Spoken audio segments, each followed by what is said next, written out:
राम राम सभी को, जय हिंद। एक बार आवाज बताना, ऑडियो वीडियो दोनों ओके हैं के? आवाज क्लियर आने लग रही है, एक बार बताने का कष्ट करेंगे आप सभी। सभी को जय श्री राम, भारत माता की जय हो।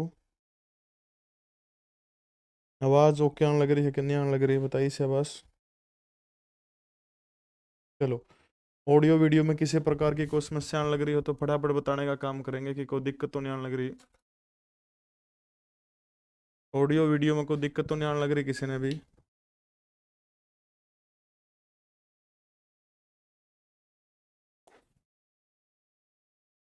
चलो भाई, ओके सर। राम राम सभी को, जय Shri Ram. Good evening Vandana, Vikram, Sanjay, Neha Rani, Sahil, HR Antil, Ram Ram. Prateek, Kapil, Pankaj, Surendra, Dilbag Kashyap, miss Chaudhary, HR10 Antil, learning Haryana, नमस्ते भाई। गोविंद शर्मा, साहिल, बलवंत, अंकित लाठर, मिस चौधरी, नीरज, सन्नी, अंकित, सुमित, साहिल, गीता, संजू, सभी को नमस्कार। रवि, उषा, अभिषेक, पंकज, यूट्यूबर कपिल, रितेश, अंकित, सुमित, काजल, जीवन, संजय, रितेश, रिंकू, सभी को नमस्कार, जय हिंद। अगर इजाजत हो तो 7:32 हो चुके हैं। अपनी जो लाइव क्लास है हर रोज सामना 7:30 शुरू हो है।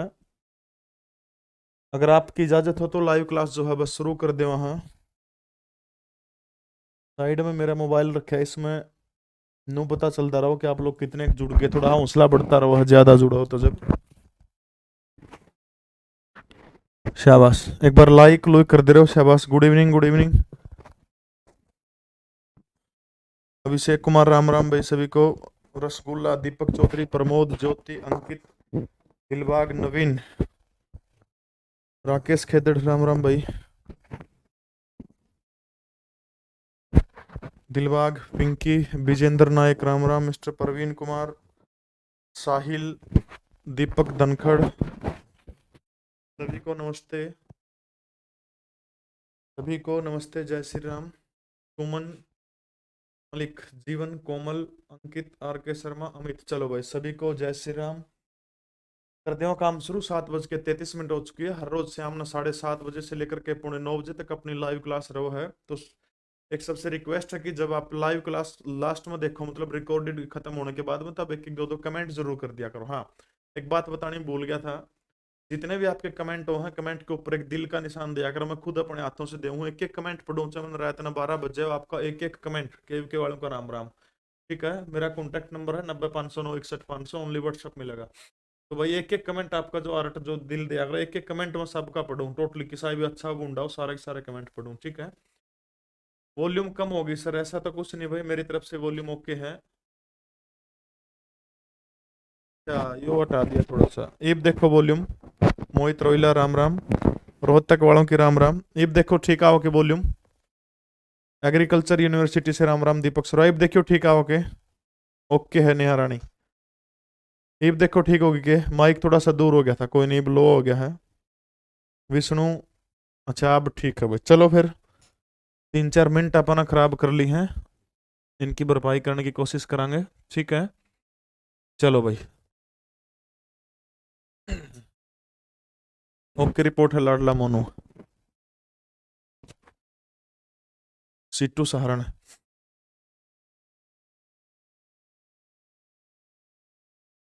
राम राम जी।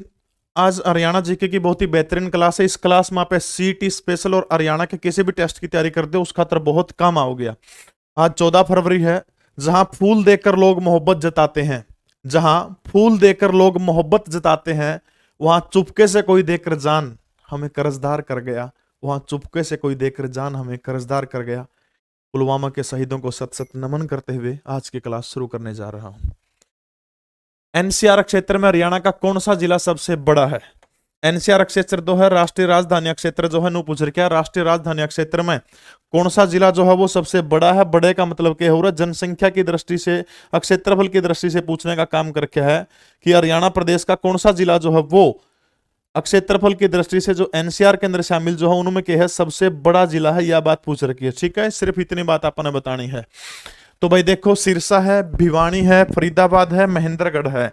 तो याद रखना अपना क्षेत्र में दे रखा, सीधे तौर पर क्षेत्रफल की दृष्टि से पूछ रखा। तो सबसे बड़ी चीज जो है एनसीआर के अंदर जो है सिरसा जो जिला हुआ एनसीआर के अंदर आंदा है कौन, क्योंकि क्षेत्रफल की दृष्टि से सबसे बड़ा जिला कौन सा, सिरसा है।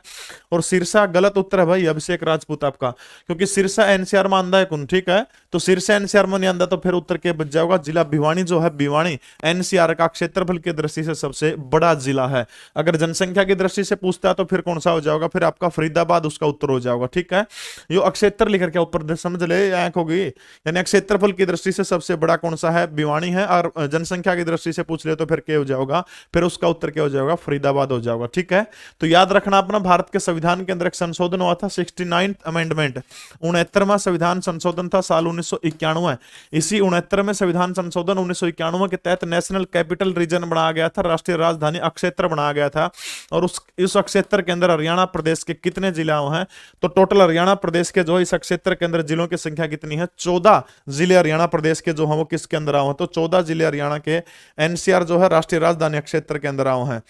कारण क्या है, क्योंकि देखो ये अपना हरियाणा का मैप हो गया, 14 जिले कौन से छोड़ने हैं अपन, देख लो ऊपरले जिले छोड़ दो, ये जींद आ गए, देख लो उर तक कट लगाना शुरू करो। मैप दिखा सपना, थोड़ा जूम कर दूं, कोई घबराने की जरूरत नहीं है, जब आसान तरीका तो रट्टा रुट्टा मारने की आंट को इनकी। देखो ये हो गया अपना हरियाणा, ठीक है। ए उर लग जाओ अपना, ए उरहित लग जाओ, देखो इसार छोड़ दो, जींद है इसका में, कैथल है, कैथल नहीं है, करनाले ये छोड़ दो।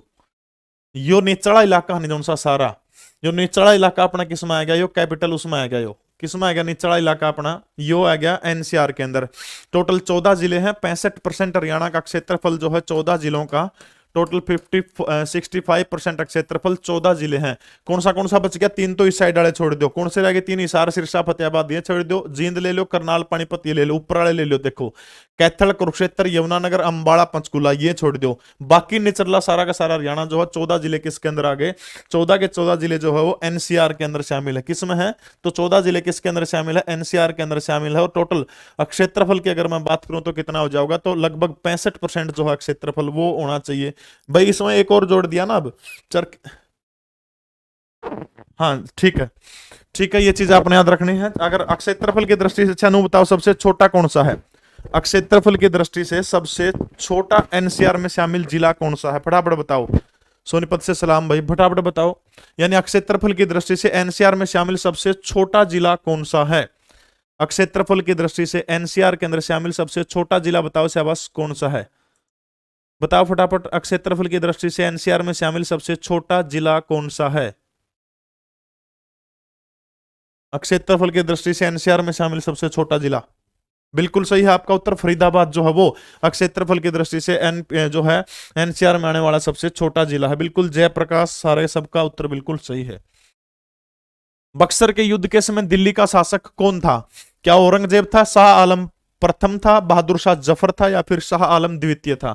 बक्सर जो है आप सभी को पता है, बक्सर का बड़ा प्रसिद्ध युद्ध हुआ था 22 और 23 अक्टूबर 1764 को, ठीक है। 22 और 23 अक्टूबर 1764 को, 22 और 23, ठीक है, 22 और 23 अक्टूबर 1764 को जो है बक्सर नामक स्थान के ऊपर एक युद्ध लड़ा गया था। जो युद्ध किस किस के बीच में था, एक तो अंग्रेजों की तरफ से, ठीक है, अंग्रेजों की तरफ से कौन लड़ा था इस युद्ध के अंदर, अंग्रेजों की तरफ से लड़ा था भाई एक्टर मुनरो। कौन था, एक्टर मुनरो जो है वो अंग्रेजों की तरफ से लड़ा था। वर्सेज बात करूं तो 3-4 लोग और थे इस युद्ध के अंदर, जैसे आप बात करा बंगाल का नवाब मीर कासिम हुआ करता था, अवध का नवाब था सुजाउद्दौला, बंगाल का नवाब जो था मीर कासिम बंगाल का नवाब था। अवध का नवाब कौन था, सुजाउद्दौला, ठीक है, सुजाउद्दौला कड़ा का नवाब था, अवध का नवाब था।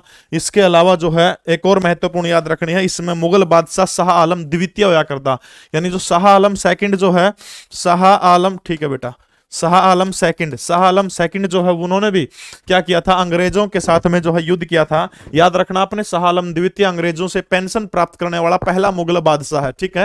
यानी कौन कौन लड़े थे, अंग्रेजों की तरफ से जो है ईस्ट इंडिया कंपनी की तरफ से हेक्टर मुनरो लड़ा था, और बंगाल का मीर कासिम लड़ा था, अवध का नवाब सुजाउद्दौला लड़ा था, इसके अलावा मुगल बादशाह शाह आलम द्वितीय लड़ा था। और इस युद्ध के बाद जो है ये युद्ध जो है ये तीनों की तीनों शक्तियां हार जाती है। हारने का बहुत बड़ा कारण ये था, संगठित लोग नहीं थे, हथियारों की कमी थी, लेकिन सेना इनकी अंग्रेजों से ज्यादा थी। अपन बेरा फूट बहुत बड़ी चीज है। इस युद्ध के बाद देखो मामला क्या हुआ, वेस्ट बंगाल है, बिहार है, झारखंड है, उड़ीसा है और बांग्लादेश है। कौन से हो गए ये सारे के सारे लिख लो। वेस्ट बंगाल है, बिहार है, उड़ीसा है, आज का झारखंड है और एक बांग्लादेश है। ठीक है, बांग्लादेश, बीडी लिख दिया। इनके जो दीवानी और राजस्व अधिकार जो है वो ईस्ट इंडिया कंपनी के पास चले गए थे। प्रश्न एचएसएससी में पूछ रखा था कि किस युद्ध के बाद बंगाल, बिहार, उड़ीसा के राजस्व और दीवानी अधिकार जो है वो किसके पास चले गए थे? वो अंग्रेजों के पास चले गए थे, यानी ब्रिटिश ईस्ट इंडिया कंपनी के पास चले गए थे। उस युद्ध का नाम पूछ रखा था, तो अपन ध्यान रखना है बक्सर के युद्ध 1764 के बाद, जो इस युद्ध के बाद क्या हो गया था, बंगाल, बिहार, उड़ीसा, झारखंड, बांग्लादेश और के जो दीवानी और राजस्व अधिकार जो है वो किसके पास चले गए थे? वो अधिकार जो है वो बांग्लादेश के पास, sorry British East India company के पास चले गए थे। तीनों लड़ने वालों के नाम याद रखने, बंगाल का मीर कासिम था, अवध का नवाब सुजाउद्दौला था, मुगल बादशाह शाह आलम द्वितीय था। ये वही मुगल बादशाह शाह आलम द्वितीय है जो अंग्रेजों का पहला पेंशनर बना था। ठीक है, यानी अंग्रेजों ने क्या किया था, पेंशनर जो था, पेंशन देनी शुरू कर दी थी मुगल बादशाहों को, और अंग्रेजों का पहला पेंशनर कौन सा मुगल बादशाह था? तो आपने याद रखना शाह आलम द्वितीय जो था वो पहला पेंशनर था। थेह पोलर नाम का प्राचीन स्थल हरियाणा में कहां पर स्थित है? थे पोलर नाम का प्राचीन स्थल पूछ रखा है कि हरियाणा के कौन से जिले के अंदर जो है थे पोलर स्थित है? तो आपको ध्यान होगा थे पोलर जो है, याद करिए 1933 और 1934, 1933 और 1934 के अंदर जो है थे पोलर नामक स्थान के ऊपर एक महान पुरातत्व वैज्ञानिक एच.एल. श्रीवास्तव, जिसका नाम क्या है, एच.एल. श्रीवास्तव, एच.एल. श्रीवास्तव के नेतृत्व में थे पोलर के अंदर क्या हुई थी, खुदाई हुई थी। ठीक है, थे पोलर के अंदर कोई थी, एच.एल. श्रीवास्तव के अंदर नेतृत्व में 1933 और 1934 के अंदर क्या थी, खुदाई हुई थी। और यहाँ एक तो कुषाण शासक है वासुदेव और दूसरा योद्धे। ठीक है, कुषाण शासक वासुदेव, कुषाण एक राजा है जिसका नाम क्या है, वासुदेव। ठीक है, वासुदेव। अपन गणराज्यों के बारे में पढ़ा है, एक है योद्धे गणराज्य जो हरियाणा प्रदेश का सबसे शक्तिशाली गणराज्य था। इन दो जगह के सिक्के जो है वो अपन थे पोलर से मिले हैं। और सिक्के भी नहीं पूछ ले, थे पोलर से किस प्रकार के सिक्के मिले हैं, तो अपना ध्यान रखना है, आहत सिक्के मिले हैं। कौन से सिक्के मिले हैं? आहत। आहत सिक्के कौन से हैं? जिसके ऊपर पशुओं के चित्र हो, यानी हाथी, घोड़ा, बैल, गाय, इनके चित्र हो, शंख के चित्र हो, किसी भी धातु की सतह के ऊपर जो है पशुओं के चित्र उकेरे गए हो, वो कौन से सिक्के के अलावा है? आहत सिक्के के अलावा। ठीक है, तो याद रखना अपना, कुषाण शासक वासुदेव और योद्धे गणराज्य के सिक्के मिले थे। किस प्रकार के सिक्के नु पूछ ले पेपर में, तो आहत के नाम के सिक्के मिले थे। और आहत प्रकार के 1933 और 1934 के अंदर जो है एच.एल. श्रीवास्तव के नेतृत्व के अंदर यहाँ पर क्या हुई थी, खुदाई हुई थी। और थे पोलर नाम का एक प्राचीन गांव पड़ा है हरियाणा की, जो कपिस्थली आप जिसने कहा, वहां भगवान हनुमान की जन्म स्थली जो है, कपिस्थली जो है, नवग्रह कुंडों के कारण जिसको हम छोटी काशी कहते हैं, हरियाणा के कैथल जिला जो है, कैथल आप 1977 से पहले आपको जानकर बड़ा आश्चर्यजनक होगा, विधान लोकसभा की सीट हुआ करती थी कैथल। अक्सर गुलजार लाल नंदा जो भारत के पहले कार्यवाहक प्रधानमंत्री हुआ करते थे, गुलजार लाल नंदा कैथल लोकसभा सीट से चुनाव लड़के जीता करते थे। ठीक है, तो आपने याद रखना, कैथल थे पोलर कड़ा पड़ा है, कैथल में पड़ा है। 1933-34 में एच.एल. श्रीवास्तव के नेतृत्व में खुदाई हुई थी। के मिला था सिक्के, दो लोगों के सिक्के मिले थे, कुषाणों में वासुदेव के और योद्धे गणराज्य के। आहत सिक्के जिसके ऊपर पशुओं के चित्र होते हैं वो आहत सिक्के के अलावा है। और कड़े मिले हैं कैथल के अंदर मिले। तो थे पोलर कौन सा है, हरियाणा के कौन से गांव के जिले के अंदर है, तो कैथल गांव के अंदर है थे पोलर। ठीक है, अच्छा भाई देखो, सीजीएल खातर बालक पूछे थे, तड़का 15 तारीख है, 15 फरवरी तड़का सवेरे 9 बजे अपना नेशनल जीके का थ्योरी बैच शुरू हो जाएगा, जिसमें विजय सर हिस्ट्री पढ़ाओगे, रोहन झा सर पॉलिटी और ज्योग्राफी के गजब के टीचर हैं, बायोलॉजी के अशोक सर हैं, मनदीप सर फिजिक्स केमिस्ट्री और विवेक सर जो है इकोनॉमिक्स पढ़ाओगे। एचएसएससी में, सीईटी में, सीजीएल में, एसएससी में, एनटीपीसी, रेलवे ग्रुप डी, सारा सौदा में बैच काम आऊगा। सुबह तड़का 9 बजे पेमेंट लिंक एक्टिवेट हो जाओगी। इसके अलावा जेको बालक सीजीएल मैथ की तैयारी करता हो, ये तो हो गया जीएस का पार्ट हो गया। ये तो अगर जो मैथ की तैयारी करता हो उसमें स्पेशल तो मैथ का बैच है अपने झा सर हैं, वो जाम सर हैं, सुमित जाम सर, उनका भी एक बैच आपको देखने को मिलेगा, अभी चल रहा है, वो भी आप देख सकते हो, धक्का नहीं किसी के साथ में भी। हरियाणा राज्य से कर्क रेखा कितने मील दूर उत्तर में स्थित है? बड़ा गजब का प्रश्न है। कर्क रेखा पूछ रखी है, हरियाणा जो है कर्क रेखा पूछ रखी, हरियाणा से कितने दूर स्थित है, कितने मील दूर जो है वो स्थित है कर्क रेखा, ये बात पूछ रखी है। 200 मील दूर, 250 मील दूर, 300 मील दूर या फिर 500 मील दूर? बताओ शाबाश, बिल्कुल सही उत्तर है 300 मील दूर जो है हरियाणा प्रदेश से जो है कर्क रेखा जो है कितनी है, 300 मील दूर जो है वो हरियाणा से कर्क रेखा जो है भारत के कितने राज्यों से होकर के गुजरती, 8 राज्य हैं, गुजरात है, मध्य प्रदेश है, छत्तीसगढ़ है, झारखंड है, पश्चिमी बंगाल है, इसके बाद में आ जाओ त्रिपुरा और मिजोरम इन राज्यों से होकर के जो है कर्क रेखा भारत के 8 राज्यों से होकर के गुजरती है, बीच में बांग्लादेश भी आता है, बांग्लादेश के बाद म्यांमार होकर के ये रेखा आगे जाओ, ठीक है, ये काल्पनिक रेखा है और भारत के 8 राज्यों से होकर गुजरती है और हरियाणा प्रदेश से कितनी दूरी के ऊपर है, तो 300 मील दूरी के ऊपर जो है हरियाणा प्रदेश से कर्क रेखा है। प्रतिवर्ष 13 फरवरी को भारत भर में राष्ट्रीय महिला दिवस नेशनल वुमेन डे किसके जन्मदिन के ऊपर मनाया जाता है, कल 13 फरवरी था और कल 8 मार्च का जो महिला दिवस हो उसने तो सारे के सारे लोग सेलिब्रेट करेंगे, मेरे स्टेटस बेरन के डंगा लाऊंगे, लेकिन कल राष्ट्रीय महिला दिवस था, बहुत से कम लोगों को इस चीज का बेरा था, बहुत कम लोगों ने बेरा था, तो अपना परसों की क्लास में जिक्र हुआ था कि राष्ट्रीय महिला दिवस जो है किस महान आत्मा के जन्मदिन के ऊपर मनाया जाओ, तो आपने याद रखना श्रीमती सरोजनी नायडू, जिसको क्या कहा जाता है, भारत कोकिला के नाम से जाना जाओ, ठीक है, भारत कोकिला की उपाधि जो है किस शख्स ने देने का काम किया था, रविंद्रनाथ टैगोर ने इनको भारत कोकिला की उपाधि से नवाजने का काम किया था 13 फरवरी, ठीक है, 13 फरवरी 1879 को भारत के हैदराबाद के अंदर जो है इनका जन्म हुआ था, कहां हुआ था, हैदराबाद के अंदर इनका जन्म हुआ था, मात्र 13 साल की उम्र में बहुत सारे अखबारों के अंदर लिखने का काम करने लगी थी और उसके बाद याद करिए जब 1925 का एक कानपुर अधिवेशन होता है कांग्रेस पार्टी का, और कानपुर अधिवेशन 1925 के अंदर कांग्रेस पार्टी की पहली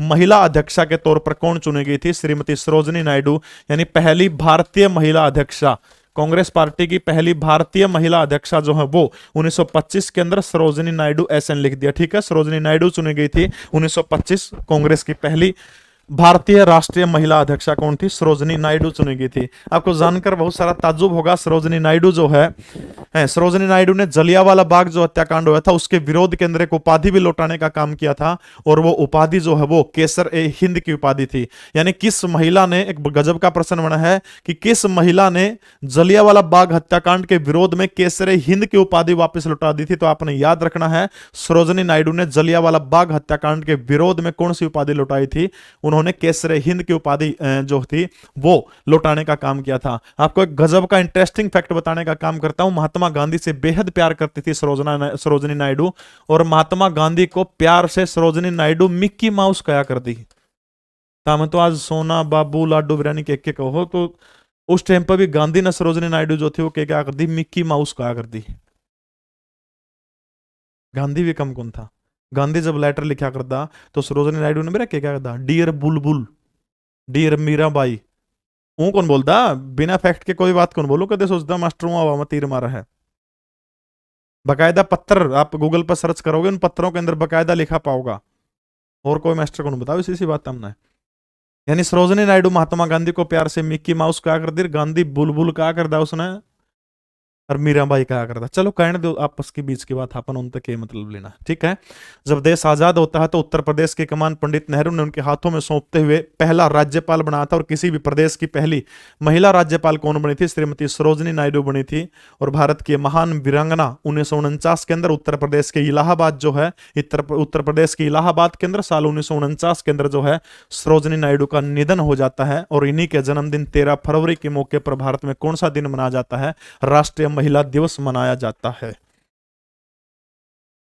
जजाऊ का युद्ध किस किस के बीच में हुआ था, जजाऊ गजब का, उत्तर प्रदेश है भारत का एक राज्य है, जजाऊ जो है उत्तर प्रदेश में पड़ा है, और जजाऊ का युद्ध जो है किस किस के बीच में हुआ था, मुअज्जम और कम्बख्श के बीच में, मुअज्जम आजम और कम्बख्श के बीच में, मुअज्जम और मोहम्मद आजम के बीच में, जहांगीर शाह और अकबर द्वितीय के बीच में केस होता है। देखो थोड़ा सा इसके बारे में आप थोड़ी सी डिटेल तक जानने का बात करेंगे। बात है 1707 की, ठीक है, 1707 के अंदर क्या हो गया था, औरंगजेब जो था दुष्ट मुगल बादशाह औरंगजेब की मृत्यु 1707 के अंदर हो जाओ है। औरंगजेब मरण से पहले अपनी वसीयत लिखा के गया था, तो थेड़ी में खैज माचा पीछे दे के जाओगा, कौन देगा, यानी वो एक जना का पत्रा दिखाने भी गया, बोले दादा मेरे हाथ में खैज माचा, बोले तेरे रुपया आऊंगे, बोले तेरे दादा मेरे टांग में खैज माचा, बोले और गणे रुपया आऊंगे, बोले दादा सिर में खैज माचा है, बोले धन संपत्ति आओगे, बोले दादा कड़म और खैज माचा है, बोले उल्लू के पट्टे जाएगा इलाज करवा ले, तेरे तो खैज लग रही। ठीक है, देखो तो 1707 में जब औरंगजेब जो था, औरंगजेब ने क्या कराया था, भाई फीस का कोई लालच नहीं है बेटा। औरंगजेब जो था, औरंगजेब ने वसीयत लिखा दी, मेरे मरने के बाद जो है वो क्या होगा कि मेरी प्रॉपर्टी जो हो आधी आधी बांट ली होता मैं। लेकिन जो था नु मेरा भाई जर जोरू जमीन ये किसी के कोने होंगे, जर जोरू जमीन, ठीक है। तो वो वीडियो साफ कौन दिख दी भाई, ऐसा तो कुछ नहीं है।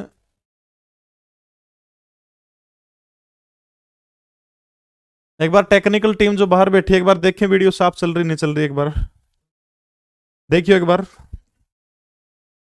ऐसा कुछ नहीं भाई, ठीक ठाक चलने लग रही है, साफ है जी।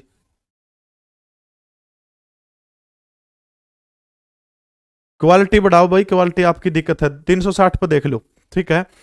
तब के बाद जो था मुगल बादशाह जो था उसका एक छोरा था जिसका नाम था बहादुर शाह जफर, ठीक चला है, ओके है। थोड़ी क्वालिटी 360 करो भाई, क्लियर है क्लियर है, ठीक है। तो जो मुगल बादशाह जो था औरंगजेब जो था, औरंगजेब का एक छोरा था जिसका नाम क्या था, बहादुर शाह प्रथम। बहादुर शाह प्रथम को इतिहास में आप किस नाम से जाना है, मुअज्जम के नाम से जाना आप, ठीक है। मुअज्जम कह लो या फिर बहादुर शाह प्रथम कह लो, ठीक है। बहादुर शाह प्रथम, बहादुर शाह प्रथम जो था इसके बीच में, और जो शहजादा मोहम्मद आजम जो है, इन दोनों के बीच में जो था एक प्रसिद्ध युद्ध हुआ था जिसको आप क्या बोला, हाँ जजाऊ का युद्ध बोला, क्या बोला, हाँ जजाऊ का युद्ध। समझ गए किस किस के बीच में था, बहादुर शाह प्रथम, बहादुर शाह प्रथम को इतिहास में मुअज्जम के नाम से जाना जाए, और मोहम्मद आजम के बीच में। बहादुर शाह प्रथम जीतता कौन था, अधिकतर सेना तो मोहम्मद आजम का गलत थी, फिर के रोड़ा होया। बहादुर शाह प्रथम जो था जिस टाइम पर कॉलेज में पढ़ा करता ओड़ा, उसके दौरा एक दिन अनजाना में मिस कॉल आएगी एक, और मिस कॉल मारने वाली कौन थी, जूलियाना। देख कितना एंडी नाम है, और यह भी कड़ता है क्या, मिस कॉल आएगी पुर्तगाल तक, ये पुर्तगाल तक मिस कॉल आएगी जूलियाना की। 63 साल का बूढ़ा हो रहा है, जब बात बाद में फिर अटकान लगी, बोला बेबे वैलिडिटी कौन रह रही, क्यों कम का माथा मारो, नु बोली ना तो मुगल बादशाह बनागा। अब लड़ाई होगी, लड़ाई शुरू वहां पाछे जूलियाना जो है तलवार काट के हाथी के ऊपर आ गई, बाल बुल पूरे खोल लिए। इब सैनिक तो इसके थे, भगत के गणे थे, ये पुर्तगाल वाली आगी बाल बुल खोल के अपना आधे सैनिक है अपना उसका नहीं देखकर इतने बार में अगले नेड़ तैर दे उसका नहीं मरवाएगी, अगला युद्ध जिताएगी। बड़े डीप लेवल में प्रश्न आओ कि बहादुर शाह प्रथम को युद्ध जिताने में किस पुर्तगाली महिला का हाथ है, तो जूलियाना जो था, जूलियाना का हाथ है। ये मोटरसाइकिल अब एक्सीडेंट और क्या तो वो है, बड़ी ही सूत्री चोरी दिख जो नू रखेंगे है मेरे लगते। तो याद रखना है मुअज्जम और मोहम्मद मोहम्मद आजम जो है, इन दोनों के बीच में जो है जजाऊ का युद्ध हुआ था, जजाऊ उत्तर प्रदेश के अंदर पड़ा है। और इस युद्ध के अंदर जो है कौन जीता था, तो इस युद्ध के अंदर जो है बहादुर शाह प्रथम जो था वो जीता था। बस इतनी ही चीज आपने याद रखनी है, जजाऊ का युद्ध। आधा तक ने पागल बना दिए थे बुलियाना के थी, वह जुलियाना ने उसने, ठीक है। अगला प्रश्न देखो भाई, हरियाणा का सबसे बड़ा जैन मंदिर हरियाणा के कौन से जिले के अंदर है। हरियाणा का सबसे बड़ा जैन मंदिर जो है वो पूछ रहे क्या कि हरियाणा का सबसे बड़ा जैन मंदिर जो है वो दिगंबर जैन मंदिर, जिसको आप बोला, ठीक है, दिगंबर जैन मंदिर, ठीक है। हरियाणा का सबसे बड़ा दिगंबर जैन मंदिर पूछ रहे क्या, तो कौन से गांव के अंदर है, वो गांव है भाट गांव, और जिला कौन सा, वो सोनीपत का है, भटगांव है, भटगांव सोनीपत के अंदर जो है हरियाणा का सबसे बड़ा जो है कि है जैन मंदिर है, Bhatgaon Sonipat. Joshua Joshua Kettler के नेतृत्व में डच शिष्टमंडल किसके दरबार में आया था। जोसुआ केटलर, जोसुआ केटलर जो है, जोसुआ केटलर के नेतृत्व के अंदर एक जो है डच शिष्टमंडल जो था वो हिंदुस्तान के अंदर आया था, और वो किसके दरबार में भारत आया था, तो बहादुर शाह जफर, बहादुर शाह प्रथम जो है इसके कार्यकाल के दौरान जो है डच शिष्टमंडल जो है वो बहादुर शाह जफर, जो बहादुर शाह प्रथम जो है इसके शासनकाल के दौरान भारत आया था। पंजाब को ब्रिटिश भारत का नया प्रांत खालिस्तान के बाद घोषित किया गया था। देखो इसमें थोड़ा सा घुमा के प्रश्न देखा, को घबराने वाली बात नहीं है। पंजाब को जो है ब्रिटिश भारत का नया प्रांत जो है कौन से युद्ध के बाद जो है घोषित किया गया था। हालांकि इस युद्ध का गणासा को लेना देना को नहीं, ठीक है। बात है 1849 की। 1849 को जो है पंजाब जो है महाराजा दलीप सिंह जो थे उसको अंग्रेजों ने लंदन पढ़ने खातर भेज दिया। उसके बाद 1849 में पंजाब के ऊपर जो है वो अंग्रेजों का कब्जा हो जाओ, ठीक है। अब प्रथम आंग्ल सिख युद्ध शायद 45-49 में हुआ था, दूसरा आंग्ल सिख युद्ध कब हुआ था, 1848 और 1849। भाई अग्रवाह के अंदर वो जैन मंदिर कौन सा हो गया अग्रवाह में, मोहित रोहिला, अग्रवाह में तो जो अगरवा मंदिर जो उसमें तो लक्ष्मी जो है, माँ लक्ष्मी जो है उसकी पूजा करते हैं अगर समुदाय के लोग। हमारे बीच में अभिमन्यु शास्त्री जी जुड़े हैं, जी के अभी शास्त्री, बहुत बहुत धन्यवाद गुरु जी आपका। हिंदी के लिए बहुत बेहतरीन यूट्यूब चैनल है जी के अभी शास्त्री। देखो भाई 1849, 1849 जो 1849 के अंदर क्या हुआ था अपने याद रखना है, द्वितीय आंग्ल युद्ध जो था 1848 और 1849, ठीक है। 1848 और 1849 के बीच में जो है दूसरा आंग्ल सिख युद्ध हुआ था, अंग्रेजों और सिखों के बीच में दूसरा आंग्ल सिख युद्ध हुआ था। दो इंपॉर्टेंट चीज याद रखनी, ये युद्ध जो था अपने देश में कौन हुआ था, यो युद्ध जो है कड़ा हुआ था वर्तमान पाकिस्तान का जो पंजाब जो है उसमें एक जगह है चिलिया वाला, इसलिए इस युद्ध का नाम चिलिया वाला युद्ध भी है, ठीक है। चिलिया वाला युद्ध कई बार पेपर में पूछ रहे हो इस युद्ध का दूसरा नाम कौन सा है, तो चिलिया वाला युद्ध जो है द्वितीय आंग्ल सिख युद्ध जो है वर्तमान पंजाब के चिलिया वाला गांव में हुआ था, और इसलिए जो है चिलिया वाला का इस युद्ध को क्या कहा जाओ, चिलिया वाला का युद्ध कहा जाओ। सिखों के 10,000 सैनिक थे और अंग्रेज जो थे अंग्रेजों के 15,000 सैनिक थे, लेकिन इस युद्ध में जीत किसकी हुई थी, सिखों की इस युद्ध के अंदर जीत हुई थी। और इस युद्ध पहले में तो सिख हार गए थे, दूसरे में सिख जीत गए थे। और इस युद्ध के अंदर जो है आपने याद रखना है भारत का गवर्नर जनरल कौन हुआ करता था, तो एक दूसरा डलहौजी नाम का गवर्नर जनरल था। डलहौजी जो था वो इस युद्ध के अंदर, इस युद्ध के टाइम पर भारत का क्या था, गवर्नर जनरल था। तो द्वितीय आंग्ल सिख युद्ध के बाद जो है पंजाब को ब्रिटिश भारत का एक प्रांत बना लिया गया था। कद बनाया गया था, 1849 के अंदर बनाने का काम किया गया था। इनमें से किस सम्राट की मृत्यु अक्षय रोग के कारण हुई थी, यानी टीबी, ठीक है, टीबी के कारण जो है किस सम्राट की मृत्यु हुई थी। 24 मार्च को कौन सा दिन मनाया जाता है, 24 मार्च को अक्षय रोग दिवस मनाया जाओ, ठीक है, अक्षय रोग दिवस, ठीक है। अक्षय रोग दिवस जो है टीबी दिवस कब मनाया जाओ, तो 24 मार्च को मनाया जाओ है। इनमें से किस सम्राट यानी किस बादशाह आएगा, किस मुगल बादशाह की मृत्यु जो थी वो, किस मुगल बादशाह जो है, किस मुगल बादशाह की मृत्यु अक्षय रोग के अंदर यानी टीबी के कारण हुई थी। 10वां मुगल बादशाह हुआ करता था ये, और सबसे कम मुगल बादशाह जो था सबसे कम समय जिसने शासन किया वो कौन था, रफी उद दर्जात। रफी उद दर्जात जो है ये 10वां मुगल बादशाह था। और अगर नू पूछ ले बस सबसे कम समय तक किस मुगल बादशाह ने शासन कराया था, तो याद रखना रफी उद दर्जात जो है सब तक कम समय जो है, सबसे कम समय तक हिंदुस्तान के ऊपर शासन किसने कराया था, 10वां मुगल बादशाह, जिसका नाम क्या है, रफी उद दर्जात, के नाम है रफी उद दर्जात, ठीक है। रफी उद दर्जात जो है सबसे कम समय इसने हिंदुस्तान के ऊपर शासन कराया, 10वां मुगल बादशाह था। और इसकी मृत्यु किससे हुई थी, अक्षय रोग टीबी से हुई थी। और टीबी दिवस कब मनाया जाता है, तो टीबी दिवस आपने याद रखना है 24 मार्च को टीबी दिवस मनाया जाता है। सैन फ्रांसिस्को में गदर के शिल्पकार में से एक बंदा था, खालिस्तान पूछ रहे क्या, खालिस्तान। सैन फ्रांसिस्को में गदर के शिल्पकारों में से एक था और स्वतंत्रता आंदोलन के उस चरण में पहला हरियाणवी शहीद था। यानी जिस टाइम पर स्वतंत्रता आंदोलन का चरण जो है गांधी जिस समय 1915 के अंदर हिंदुस्तान लौटा था, तो उसकी बात है कि उस चरण का हर पहला शहीद था।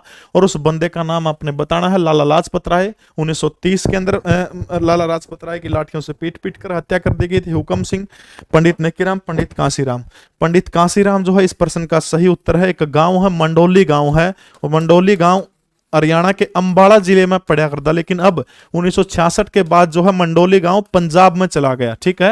यानी मंडोली गांव फिलहाल पंजाब में है, पहले अंबाला में हुआ करता, इसलिए जो है इसका वो कर दिया, ठीक है। हरियाणवी शहीद क्यों माना गया, क्योंकि पहले ये गांव जो था, जिस गांव के अंदर जन्म हुआ था, तो वो गांव जो है वो मंडोली गांव जो है वो किस में पड़ा करता, ये मंडोली गांव पंजाब के अंदर अब पड़ा है, पहले पटियाला के अंदर पड़ा करता। ये चीज अपने ध्यान रखनी है। 1883 के अंदर मंडोली गांव के अंदर जन्म हुआ था। लाला हरदयाल के साथ में गदर पार्टी की स्थापना करने वालों में शामिल थे।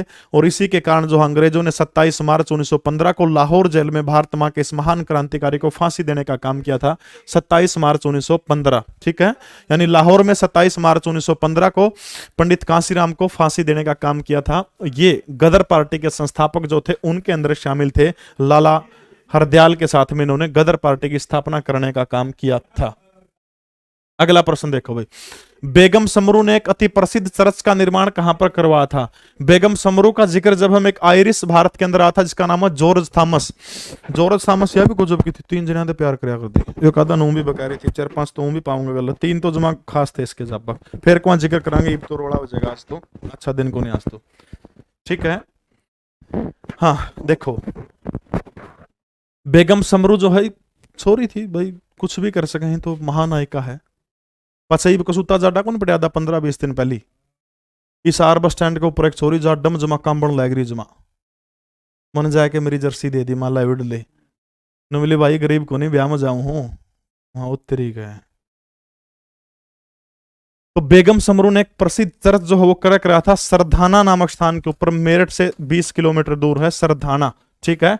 सरधाना नामक स्थान जो है, सरधाना नामक स्थान है, इस स्थान के ऊपर जो है बेगम समरू ने क्या किया था, एक चर्च का निर्माण करवा था। और उस चर्च को जो है ईसाई लोग बहुत मानना है, आज भी माता मरियम का तीर्थ स्थान कहा जाता है।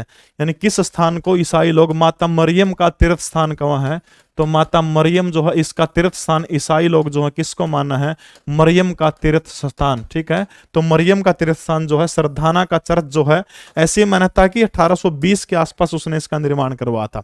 कंफर्म तो नहीं है, लेकिन 1820 के आसपास जो ऐसी मान्यता है कि करवाया था। और इस चर्च का जो अल्तार है जो, ठीक है, इस चर्च का अल्तार जो है, अल्तार का निर्माण जो है, ठीक है, अल्तार, इस चर्च के अल्तार के निर्माण में सफेद संगमरमर का पत्थर जो है वो जयपुर से मंगवाया था, ठीक है। सफेद संगमरमर अल्तार के, वह जगह ईसाई लोग जो है प्रार्थना करया कर रहे हैं यीशु का हाथ जोड़ के, वो जगह अल्तार बोली जाओ, ठीक है। और अल्तार जो है, इसी अल्तार जो है किसका बन रहा है, संगमरमर जो है, सफेद संगमरमर जो है इसका बना हुआ है ये अल्तार, ठीक है। बस इतनी सी बात आपने याद रखनी है। हरियाणा सरकार द्वारा छोटे उद्योगों के लिए बिजली की दरों में प्रति यूनिट कितने रुपए छूट देने का काम किया जाएगा, बताओ शाबाश। बिजली की दरों में हरियाणा सरकार द्वारा जो है कितने रुपए छूट देने का काम जो है उद्योगों के लिए किया जाएगा। भाई बिटरेट थोड़ी सी बढ़ा रखी वीडियो की, जिसकी क्वालिटी आपने 240 कर रखी होगी, आप 360 देखो, 360 पर ठीक हो जाओगी। कल भाई 15 तारीख है, 15 तारीख ने सवेरे 9 बजे नेशनल जीके का एक थोड़ी बैच अपना लीसो ऐप के ऊपर शुरू हो जाएगा। लीसो ऐप से संबंधित कोई जानकारी लेनी, 960999 70,000 पर आप ले सको, ठीक है। तो 2 रुपए जो है प्रति यूनिट छूट देने का काम किया जाएगा। इस क्लास की पीडीएफ जीके परमीर उड़ान टेलीग्राम जो है, इस टेलीग्राम के ऊपर पूरी की पूरी पीडीएफ अपने मिल जाओगी। उर्दू के प्रसिद्ध शायर है जिसका नाम है मिर्जा गालिब। और मिर्जा गालिब का मूल स्थान कहां पर था, पूछ रहा है। इसका जन्म जो है, मिर्जा गालिब का जन्म कड़ा हुआ था, तो बात है 1796 की, ठीक है। 1796 के अंदर उत्तर प्रदेश के आगरा जो है, उत्तर प्रदेश के आगरा के अंदर जो है मिर्जा गालिब का क्या हुआ था, जन्म हुआ था, ठीक है। और मृत्यु जो थी मर्या कड़े थे दिल्ली के अंदर 1869 के अंदर जो है मिर्जा गालिब की मृत्यु हो जाती है। मिर्जा गालिब जो है, मिर्जा गालिब का संबंध जो है हमारे हरियाणा से भी है, ठीक है।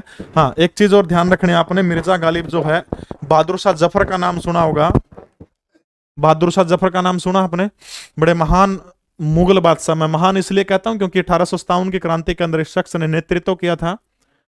और बहादुर शाह जफर जो है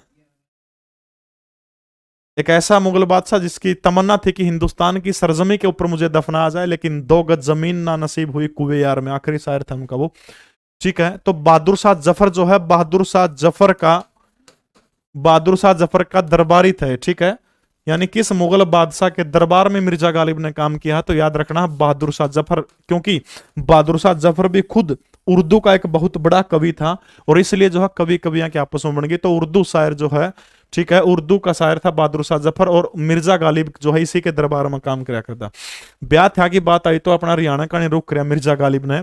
और इनकी जो पत्नी थी उसका नाम क्या है, उमराव बेगम। और उमराव बेगम जो है लोहारू रियासत का एक नवाब हुआ करता था जिसका नाम है अहमद बख्श, ठीक है। लोहारू रियासत के नवाब जिसका नाम क्या है, अहमद बख्श, ठीक है, अहमद बख्श, ठीक है। कड़ा का है लोहारू का, यानी मिर्जा गालिब की ससुराल कड़ा है, तो लोहारू में मिर्जा गालिब की ससुराल है, जिला भिवानी, ठीक है।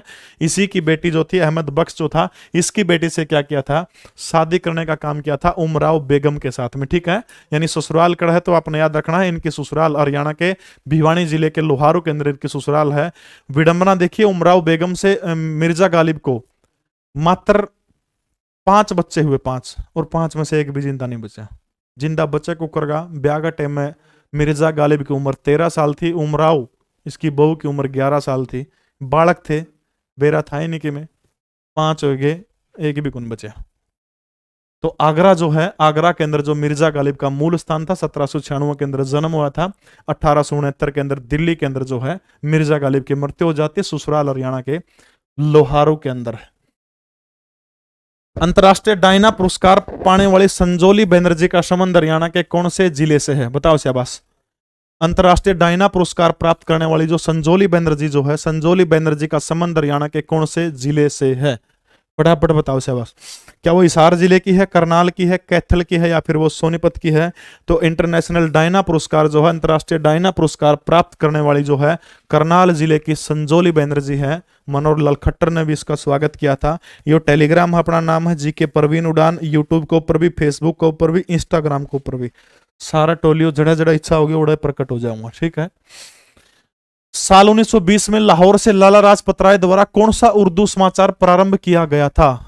लाला लाजपत राय जो हैं, जिनकी हिसार के अंदर ससुराल थी, हिसार जिनकी कर्म भूमि थी, और आपने याद रखना लाला लाजपत राय ने अपनी वकालत का पेशा जो था वो करते शुरू किया था। तो लाहौर शहर जो है, लाहौर शहर से अपना, पंकज सिंह के बोलना है बेटा, ठीक है। तो लाहौर शहर जो है, लाहौर शहर सॉरी हिसार शहर जो, हिसार शहर से उन्होंने अपनी वकालत जो थी वो शुरू करने का काम किया था।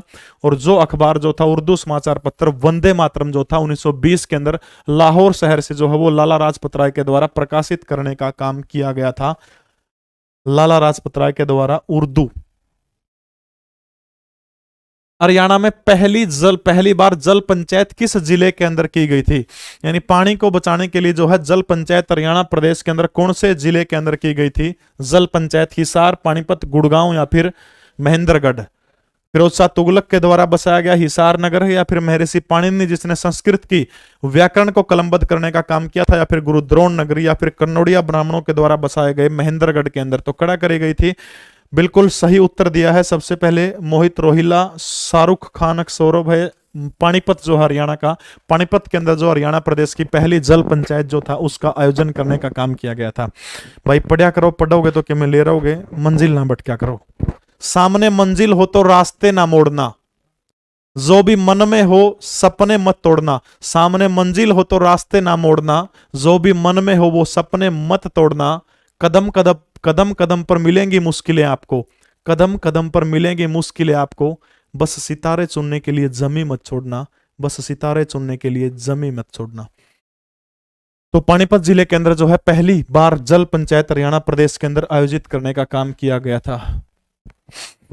रेलवे स्टाफ कॉलेज हरियाणा के अंदर, रेलवे स्टाफ कॉलेज जो है वो कहां पर है? भारत के अंदर जो है रेलवे स्टाफ कॉलेज पूछ रहे क्या है? रेलवे स्टाफ कॉलेज कड़ा है, मद्रास के अंदर है, गुजरात के बड़ौदा में है, उत्तर प्रदेश के प्रयागराज में है, या फिर तेलंगाना की राजधानी मूसी नदी के किनारे जो है हैदराबाद के अंदर है? तो याद रखना है रेलवे स्टाफ कॉलेज जो है वो कड़ा है तो बड़ौदा के अंदर है। कड़ा है रेलवे स्टाफ कॉलेज कड़ा है बड़ौदा जो है, बड़ौदा के अंदर जो है क्या है? रेलवे स्टाफ कॉलेज कड़ा है बड़ौदा, बी ऑप्शन हो जाएगा, ठीक है। हरियाणा में डायल 112 योजना जो है वो कब शुरू करी गई थी? डायल 112 योजना हरियाणा प्रदेश के अंदर जो है कब शुरू करी गई थी? ये जो योजना है बड़ी गजब की योजना है, ईआरवी मॉडल के ऊपर आधारित है। इमरजेंसी ईआरवी, ठीक है, emergency response vehicle. Emergency response vehicle जो है 12 तारीख में डायल 112 है, 12 जुलाई 2021 कब शुरू करी गई थी?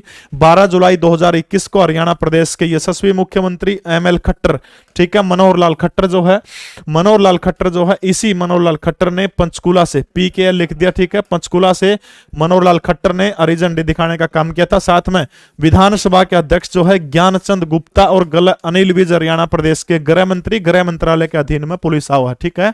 तो जो ईआरवी इमरजेंसी रिस्पॉन्स व्हीकल जो है, यानी फोन करते तुरंत आ जाओगे, इमरजेंसी रिस्पॉन्स व्हीकल, ये ईआरवी आपने याद रखना है, ठीक है। तो पंचकूला से मनोहर लाल खट्टर ने 12 जुलाई 2021 को जो है इसकी क्या की थी? शुरुआत करने का काम इस योजना का किया था।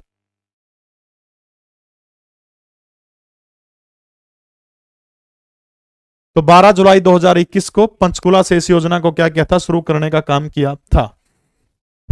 निम्नलिखित में से किस महाद्वीप को मानव का घर कहा जाता है? यानी कौन सा ऐसा महाद्वीप है जिसको क्या कहा जाता है? मानव का घर कहा जाता है। तो बताइए शाबाश, एशिया, यूरोप, अफ्रीका या फिर ऑस्ट्रेलिया? देखो जो महाद्वीप जो है, क्योंकि दुनिया का क्षेत्रफल की दृष्टि से सबसे बड़ा देश कौन सा है? रूस है, वो भी एशिया महाद्वीप के अंदर है। इसके अलावा अगर मान लीजिए आप माना तो जनसंख्या की दृष्टि से सबसे बड़ा चीन, नंबर 2 भारत, वो भी कौन से देश के अंदर? वो भी एशिया महाद्वीप के अंदर, ठीक है।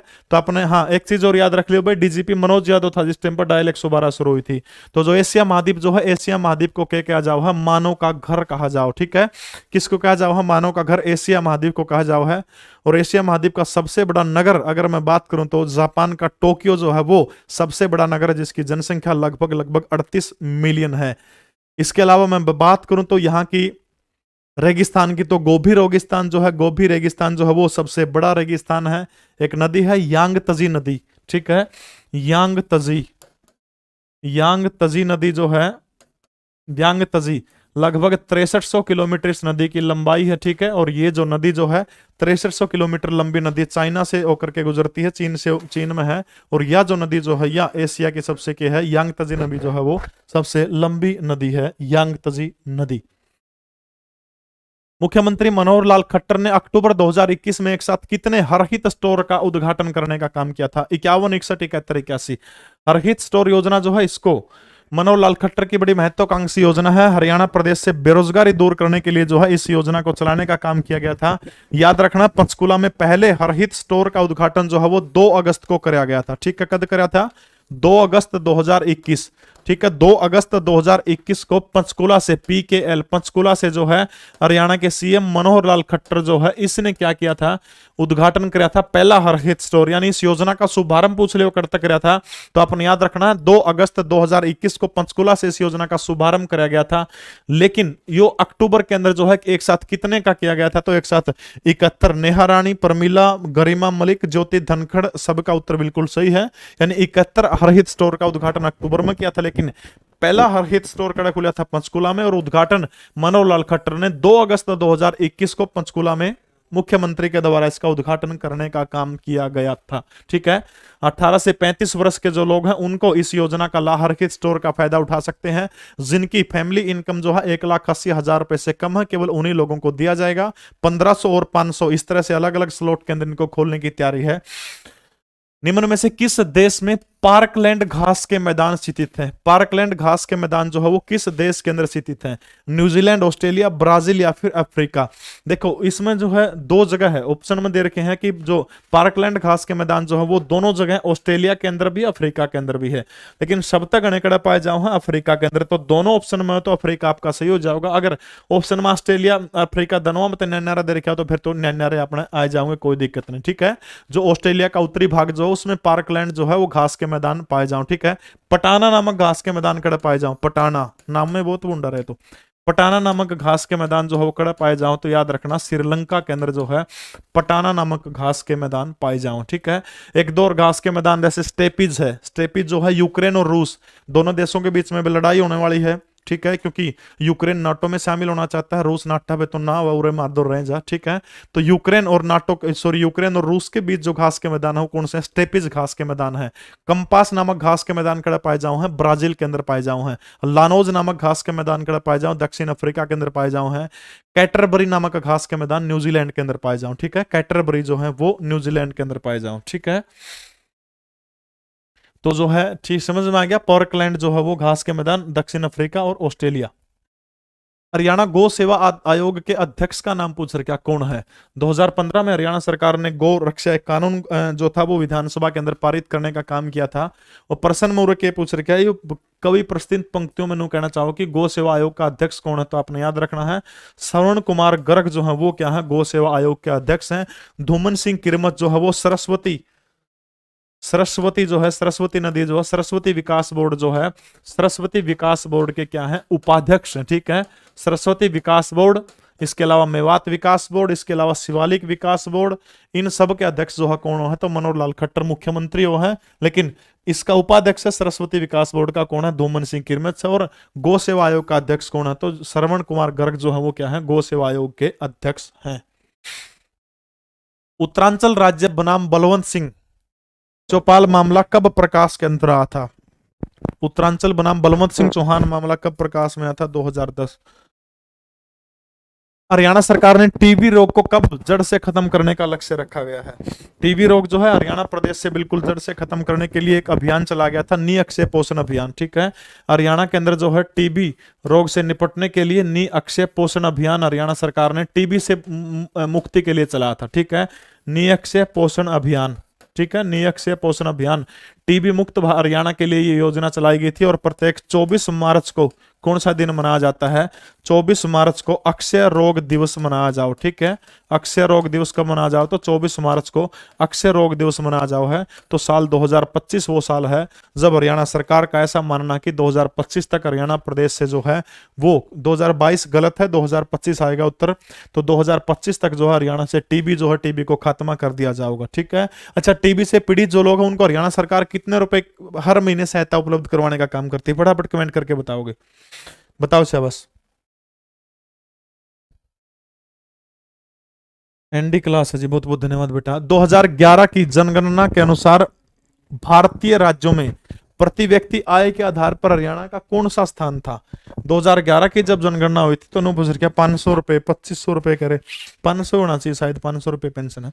तो 2011 की जनगणना के अनुसार भारतीय राज्यों में प्रति व्यक्ति की आय के आधार पर कौन सा हरियाणा का नंबर कौन सा था? तो 2011 के अकॉर्डिंग बात करूं तो प्रति व्यक्ति की आय के आधार पर हरियाणा जो था भारत में कौन सा स्थान था? अमित यादव ने सबसे पहले उत्तर दिया, तो तीसरा स्थान था हरियाणा प्रदेश का। ठीक है, कितना था? तीसरा स्थान था। अगला प्रश्न देखो, हरियाणा के गुड़गांव जिले के हरियाणा के गुड़गांव जिले का संग्रहालय जो है उरुष्वती संग्रहालय की बात हो रही है।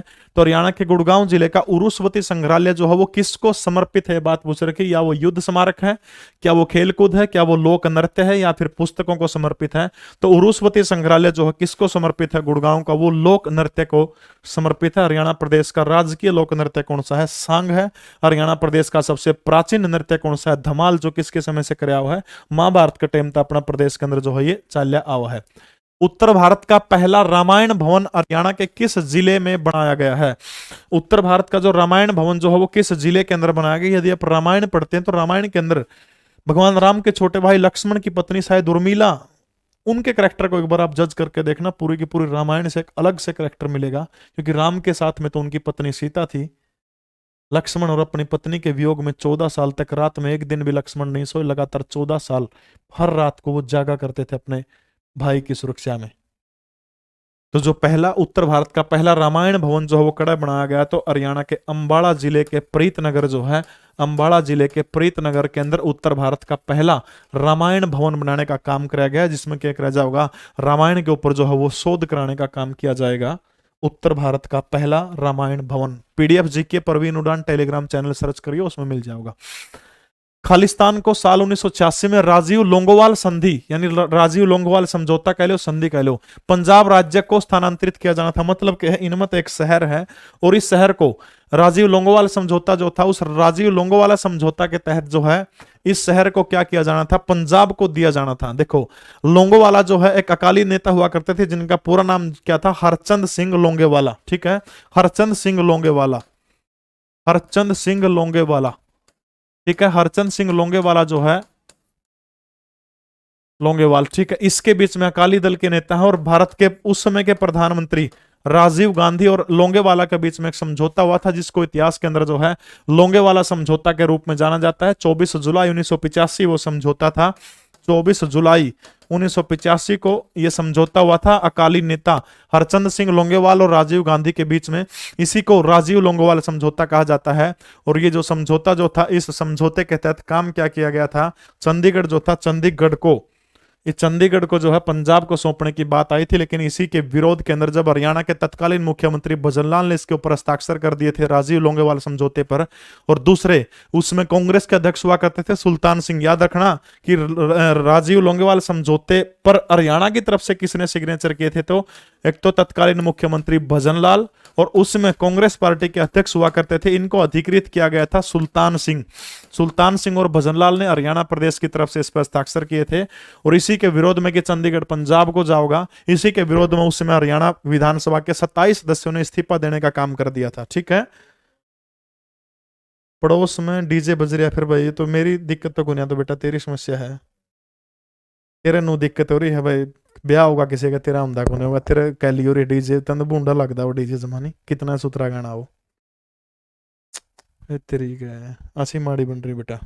चलो सुनागा भगवान तेरी, मेरा आशीर्वाद तेरा गला है। अगले 14 फरवरी ने तो सोमवार का व्रत नहीं रखा है कि मैंने खुशी आओ तेरी जिंदगी में। हरियाणा में पहली बार राष्ट्रपति शासन कब लगा था?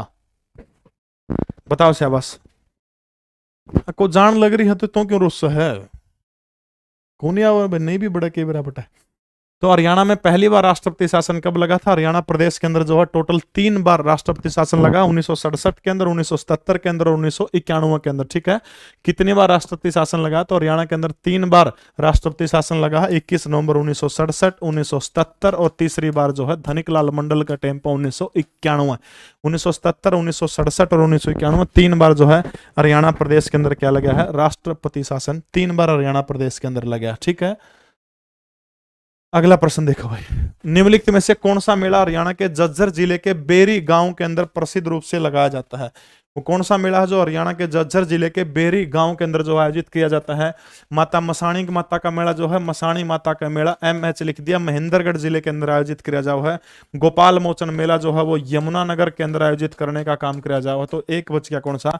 देवी मेला जो है, भीमेश्वरी देवी मेला जो है वो कौन से उसके अंदर लगाया जाओ? तो बेरी गांव के अंदर जो है इस मेले का आयोजन करने का काम किया जाता है। डेरा बाबा बालकनाथ या फिर बाबा साईनाथ, साई मस्तनाथ मेला बताओ कड़ लागा है? साई मस्तनाथ मेला हरियाणा में कड़ लागा है? साई मस्तनाथ मेला, साई मस्तनाथ मेला बताओ शाबाश, बताओ कड़ लागा साई मस्तनाथ मेला? रोहतक, रोहतक गलत है, अंबाला सोनीपत। जो डेरा बाबा डेरा नगन जो है, डेरा नगन बालकनाथ जो मेला है सोनीपत की रमड़ा तहसील में लगा, उसे मेला का दूसरा नाम है यो। ठीक है, डेरा नगन बालकनाथ। ठीक है, डेरा नगन बालकनाथ जो है, जो सोनीपत की रमड़ा तहसील जो है, सोनीपत की रमड़ा तहसील के अंदर लगा है, जो इसे सोनीपत की रमड़ा तहसील जो है, इसे रमड़ा तहसील में जो है मेला लगा, इसी मेले को क्या कहा जाओ है? इसी मेले को ही जो है बाबा साईनाथ मेला जो है, इसी मेले को साईनाथ मेला भी कहा जाओ है। ठीक है, तो ये चीज आपने साईनाथ मेला जो है ध्यान रखना आपने। ठीक है, अगला प्रश्न देखो, कर्नल भार्गव के अनुसार हरियाणा की कौन सी नदी प्राचीन समय में रसा कहलाती थी? कर्नल भार्गव के शब्दों में पूछ रहा कि हरियाणा प्रदेश की कौन सी नदी जो है वो रसा कहलाती थी? ठीक है, कर्नल भार्गव के अकॉर्डिंग जो है कौन सी नदी जो है रसा कहलाती थी? फटाफट कमेंट करके उत्तर दीजिए। क्या वो साहिबी थी, क्या वो इंदौरी थी, क्या वो कसावती थी, या फिर वो दोहन नदी थी? कौन सी नदी जो थी कर्नल भार्गव के अनुसार जो है क्या कहलाती थी? रसा कहलाती थी। ठीक है, वो नदी कौन सी है? बिल्कुल सही उत्तर आने लग रहा है। अरुण कुमार, प्रियंका, नेहा, आप सभी का उत्तर बिल्कुल सही है। ए साहिबी नदी जो है, हाँ जी सर, साहिबी नदी। ठीक है भाई, एक अगर आपकी हिस्ट्री में आप कमजोर हैं तो हिस्ट्री के एक जादूगर हैं हमारे विजय सर, लीसो ऐप के ऊपर उनका एक हिस्ट्री स्पेशल बैच चल रहा है, अभी उन्हीं की सूचना के लिए फोन था। हिस्ट्री स्पेशल गजब के हिस्ट्री के टीचर हैं, मैं अपने आप में अनुमान नहीं करता ठीक ठाक पढ़ा लूँ, लेकिन भाई उनकी हिस्ट्री की एक बार क्लास देख लो, आप गजब के कायल हो जाओगे, फैन हो जाओगे उनकी हिस्ट्री पढ़ के। वो आप देख सकते हो, लीसो ऐप के ऊपर आपने मिल जाओगा। ठीक है, देखो साहिबी जो है, साहिबी नदी जो है कर्नल भार्गव के अनुसार जो है साहिबी नदी का जो प्राचीन नाम क्या है? तो वो रसा नाम है। मेवात की पहाड़ी है, मेवात की पहाड़ी में जयपुर राजस्थान की राजधानी है, और जयपुर जो राजस्थान की राजधानी जो है, अरे भाई अड़बड़ ना करो ना, मनी मंग में करना बेटा, फिर ब्लॉक कर दूंगा यार मैं, इस तरह को करेगा तो। देखो जयपुर के पास में जीतगढ़ और मनोहरगढ़, ठीक है, जीतगढ़ और मनोहरगढ़ की पहाड़ियां जो है वहां से सरस्वती नदी निकल, सॉरी साहिबी नदी निकलती है। रेवाड़ी से हरियाणा के रास्ते में जो है हरियाणा में प्रवेश करती है, करते रेवाड़ी के अंदर जो है विजय गुरुदेव बेस्ट है, विकास लंबा, बिल्कुल भाई हिस्ट्री के बिल्कुल किंग हूँ। ठीक है, तो रेवाड़ी से वर्तमान हरियाणा के अंदर जो है प्रवेश करती है। कर्नल भार्गव के अनुसार जो है ये नदी प्राचीन समय में एक सदानीरा नदी थी। ठीक है, यानी प्राचीन समय में कौन सी नदी थी? जैसे आज हमारी यमुना जो सदानीरा नदी है, प्राचीन टाइम पर जो है कर्नल भार्गव का ऐसा कहना है कि ये जो नदी है क्या थी? सदानीरा नदी थी। ये किसके बारे में कहा है? साहिबी नदी के बारे में। ठीक है, और दूसरी चीज जो है अरावावत, एक जगह है, एक समुद्र है अरावावत। ठीक है, अरावावत जो समुद्र जो है, इस समुद्र के अंदर जो है साहिबी नदी गिरती थी, लेकिन वर्तमान में तो भाई छोटे छोटे नाले हैं, और छोटे छोटे नाले अंतिम समय में जाकर के रोहतक होते हुए यमुना नदी के अंदर छोटे छोटे नाले जाके गिर जाओ। ठीक है, इंडिया विजन 2020 किसके द्वारा तैयार किया गया था? SP गुप्ता समिति, पंत समिति, मल्होत्रा समिति, या फिर नरसिम्हन समिति? देखो इंडिया विजन 2020 साल 2003 की बात है। साल 2003 में अटल बिहारी वाजपेयी जब हिंदुस्तान के प्रधानमंत्री थे तो 17 साल बाद की एक विजन तैयार करवाया गया था कि जिस देश में कोई बेरोजगार ना हो, किसी भी प्रकार का कोई व्यक्ति अनपढ़ ना रहे, हर व्यक्ति के पास स्वास्थ्य सुविधाएं हो, ये सारी की सारी चीजें तैयार करवाने। देखो इंडिया विजन 2020 किताब का लेखक पूछ लिया तो फिर इसका उत्तर क्या हो जाएगा? APJ अब्दुल कलाम हो जाएगा इसका उत्तर, ठीक है। लेकिन नूरा पूछन के लग रहा है कि इंडिया का विजन 2020 किसके द्वारा तैयार किया गया था, तो याद रखना SP गुप्ता समिति के द्वारा तैयार किया गया था। बड़ा गजब का अनोखा प्रश्न है, यानी किस समिति के द्वारा तैयार किया था? बी उत्तर गलत है, ए उत्तर बिल्कुल सही है, ठीक है। तो जो इंडिया विजन 2020 जो है वो किसके द्वारा तैयार किया गया था, तो आपने याद रखना, तो SP गुप्ता समिति जो है, SP गुप्ता समिति के द्वारा इंडिया विजन 2020 जो है वो तैयार किया गया था, SP गुप्ता समिति। पूर्वी पंजाब उच्च न्यायालय की स्थापना खालिस्तान 15 अगस्त 1947 को की गई थी। वो कड़ा करे गई थी, तो पूर्वी पंजाब उच्च न्यायालय की स्थापना कड़ा करे गई थी 15 अगस्त 1947 को। शिमला के अंदर इसकी स्थापना करने का काम किया गया था। वर्तमान हरियाणा की किस प्राचीन नदी को निचली खांड के नाम से पुकारा जाता है? नाली जो है ना, नाली खैंड कह दिया करा है अपनी जो देसी भाषा के अंदर, और उसी का मिलता जुलता एक रूप है निचली खांड, ठीक है। तो वर्तमान हरियाणा की किस नदी को निचली खांड के नाम से जाना जाओ है? तो एक नदी है उत्तर हरियाणा के अंदर बहा करती थी, आजकल तो छोटा सा नाला है। वेदों के अंदर सबसे प्राचीन नदी, वैदिक काल में सबसे प्राचीन नदी कौन सी है?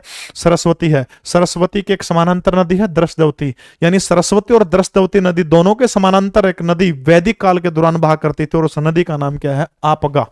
क्या नाम उसका? आपगा नाम है उसका। और जो आपगा नदी है छोटा से नाले के रूप में अब तो होगी है, और इसको आपगा नदी को किस नाम से जाना जाओ है? तो आपगा नदी को जो है वर्तमान में किस नाम से जाना जाओ है? इसको निचली खांड के नाम से जाना जाओ है। दो तीन नदियां जैसे हिरण्यवती है, वैतरणी है, हिरण्यावती है, वैतरणी है, मंदाकिनी है, ये इसकी शाखा है। हिरण्यावती, हिरण्यावती, मंदाकिनी और वैतरणी, ये जो तीन नदियां हैं किसकी शाखा? तो आपने याद रखना है आपगा नदी की शाखा है, ठीक है। आपगा की 3 शाखाएं हैं, तो कौन सी शाखा है? हिरण्यावती, मंदाकिनी और वैतरणी, ठीक है। हिरण्यावती, मंदाकिनी और वैतरणी जो है 3 शाखाएं किसकी है? आपगा की हैं। और आपगा नदी को वर्तमान में हरियाणा में किस नाम से जाना जाता है? तो निचली खांड के नाम से जो है आपगा नदी को हरियाणा प्रदेश के अंदर जाना जाता है। भारत के प्रथम मुस्लिम महान न्यायवादी कौन थे? भारत के पहले मुस्लिम महान न्यायवादी कौन थे? गुलाम ई वाहनवती, मोहम्मद तैयब, अब्दुल कलाम आजाद या फिर हामिद अंसारी? भारत का पहला बताइए साहब, भारत का पहला जो है मुस्लिम महान न्यायवादी कौन था? महान न्यायवादी यानी अटॉर्नी जनरल ऑफ इंडिया। और आपने याद रखना है ये कौन है बंदा, यानी जो सरकार हो, मान लिया सुप्रीम कोर्ट में कोल वायद होगी, कोर्ट ने मान लिया कोई बुलाना पड़ गया सरकार का बंदा, ये नो थोड़ा है को मंत्री या फिर खुद प्रधानमंत्री कोर्ट में जाओगा, तब क्या कर दिया? सरकारी वकील नियुक्त कर दिया। वो वकील के वो सरकार का सबसे बड़ा वकील हो, सरकार ने सलाह भी देने का काम करा है, और उसकी नियुक्ति करने का काम संविधान के अनुच्छेद 76 के तहत जो है कौन करता है? भारत का राष्ट्रपति जो है वो महान न्यायवादी की नियुक्ति संविधान के किस अनुच्छेद के तहत करा है? अनुच्छेद 76 के तहत करता है, ठीक है। अगर मैं बात करूं तो महान न्यायवादियों की बात करूं तो सबसे पहले MC सीतलवाड़ हुआ करते थे, जो भारत के सबसे पहले महान न्यायवादी थे।